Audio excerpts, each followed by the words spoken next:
కల్కి సినిమా గురించి అప్డేట్స్ ఏమున్నాయి అని మాట్లాడుకుంటే యాక్చువల్లీ ఎల్లుండి ఎలాగో రిలీజ్ అందరికీ తెలుసు. ఆల్రెడీ అడ్వాన్స్ బుకింగ్స్ కూడా స్టార్ట్ అయిపోయాయి. కాకపోతే నిన్న రాజశేఖర్ గారి కల్కి సినిమా తెలుసా మీకు? 2019లో వచ్చింది. మన అశ్విని సి కళ్యాణ్ గారు ప్రొడ్యూసరు, అలాగే హనుమాన్ డైరెక్టర్ ప్రశాంత్ వర్మ దానికి కూడా డైరెక్టర్. ఆ సినిమా కూడా బాగానే ఆడింది. అఫ్కోర్స్ అది కూడా శంబాల నగరం నుంచి ఇంకేవేవో అన్నీ కలిపి చూపించారు. అద్భుతంగానే ఉంటుంది సినిమా, బాగా హిట్, మంచి వసూళ్ళు కూడా వచ్చాయి, బాగానే ఉంది. సి కళ్యాణ్ గారికి అయితే మంచి డబ్బులు అయితే వచ్చాయి. రాజశేఖర్ గారికి మంచి పేరు వచ్చింది, మన ప్రశాంత్ వర్మకి కూడా మంచి పేరు వచ్చింది. ఇప్పుడు దాని గురించి ఎందుకు మాట్లాడుతున్నామంటే, ఆ సినిమాని వాళ్ళు ఎందుకో రిలీజ్ చేశారంట నిన్న. అంటే 27కి చేస్తున్నామని చెప్పి నిన్న మొన్నటి నుంచి టికెట్లు అమ్ముకుంటున్నారు.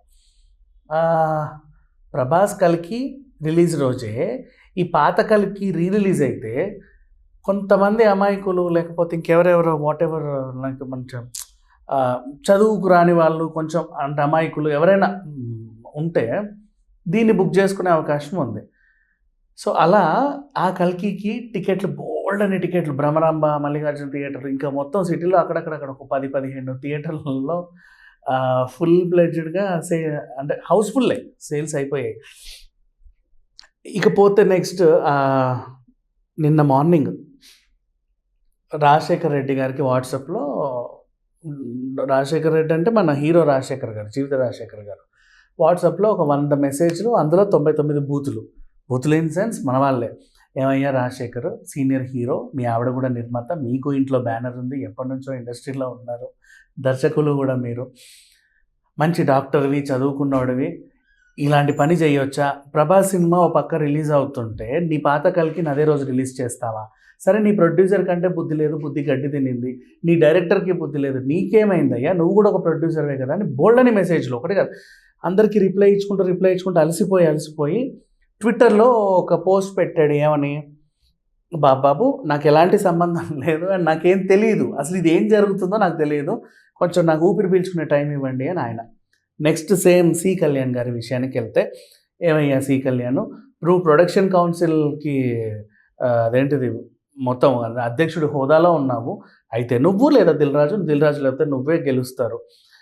అశ్విని దత్ కూడా సాటి నిర్మాతే కదా, ఆయన్ని ఇలా ముంచాలని నీకెందుకు అనిపించింది? ప్రభాస్ కల్కి రోజే నీ కల్కి రిలీజ్ చేస్తావా? నీ దగ్గర కల్కి ఉంటే రిలీజ్ చేసేస్తావా? అలా కొంచెమన్నా ఇంగిత జ్ఞానం ఉండకూడదా అని చెప్పేసి ఆయన్ని తిట్టారు. పెద్ద మనిషివై ఉన్నావు, నీకేం బుద్ధి లేదా అని. ఆయనకు అర్థం కాదు, అదేంటి నేను ఎందుకు ఇలాంటి పని చేస్తాను అని.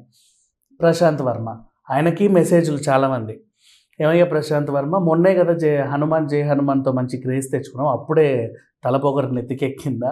ప్రభాస్ సినిమా రోజు నీ కల్కిని ఎలా రిలీజ్ చేస్తావు నువ్వు అని అందరూ. ఇక్కడ వీళ్ళందరూ తలలు పట్టుకొని బుక్ మై షోకి ఫోన్ చేస్తే వాళ్ళు ఏం చెప్పారు?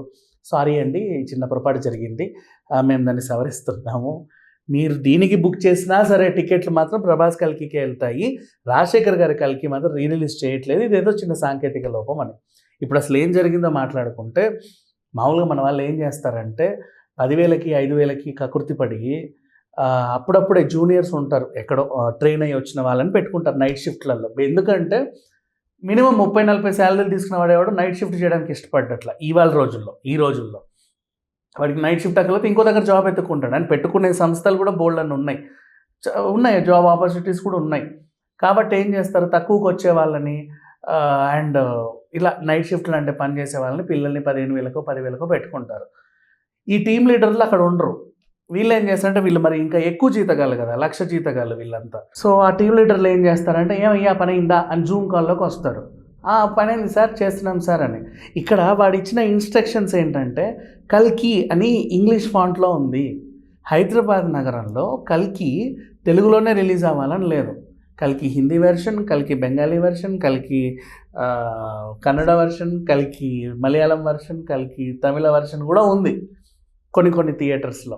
వాళ్ళు కన్ఫ్యూజ్ అవుతారు కదా, ఏది తెలుగు, ఏది తమిళ్, ఏది హిందీ చూసుకొని వాళ్ళు బుక్ చేసుకునేలాగా మీరు కూడా కొంచెం నీట్గా పెట్టండి అని ఒక ఉచిత సలహా పడేశాడు. కానీ ఎలా పనిచేయాలో చెప్పాలి ఆ టీం లీడర్. వీళ్ళు ఏం చేశారు, కల్కి తెలుగు అని కొట్టాడు వాడు. అప్పుడు ఏమొచ్చింది, కల్కి 2019 రాజశేఖర్ పోస్టర్ వస్తే దాన్ని తీసుకొచ్చి ఇక్కడ అంటించాడు. వీడు పడుకున్నాడు రాత్రి, బాగానే ఉంది. మార్నింగ్ లేస్తే కదా అసలు డ్యామేజ్ అంతా. ఆ ఒక్క రాత్రి జరగాల్సిన విధ్వంసం జరిగిపోయింది. దానివల్ల ఏమైంది, ఆల్రెడీ టికెట్లు బుక్ చేసుకున్న వాళ్ళు కూడా నార్మల్‌గా దాంట్లో చూస్తా ఉంటే వాళ్ళకక్కడ అది కనిపించింది. ఇది కాదు ఈ పోస్టర్, ఇదేంటి ఇలా ఉంది, అలా ఉంది, ఇలా ఉందని. బోలెడంత డ్యామేజ్ జరిగిపోయింది. అండ్ సరే మొత్తానికైతే సవరించుకున్నారు. ఇకపోతే దీంట్లో కుట్రకోణం కూడా ఉందని కొంతమంది వాదిస్తున్నారు. అంటే కొంచెం తెలివైన వాళ్ళు, అఫ్‌కోర్స్ నమ్మొచ్చో లేదో నాకు తెలీదు. బట్ కొంచెం వ్యాలిడ్‌గానే అనిపించింది. ఇప్పుడు బుక్ మై షో ఆ రాత్రి పని చేసేవాడికి ఎదురు డబ్బు ఎక్కువ ఇచ్చి, ఒరేయ్ ఈ పని చేయరా కొంచెం డ్యామేజ్ జరుగుద్ది అని కూడా చేయొచ్చు. ఎందుకంటే ప్రభాస్ మీద కుళ్ళు ఎవరికైనా ఉంటాయి. బట్ మరీ అంత జరగలేదులే.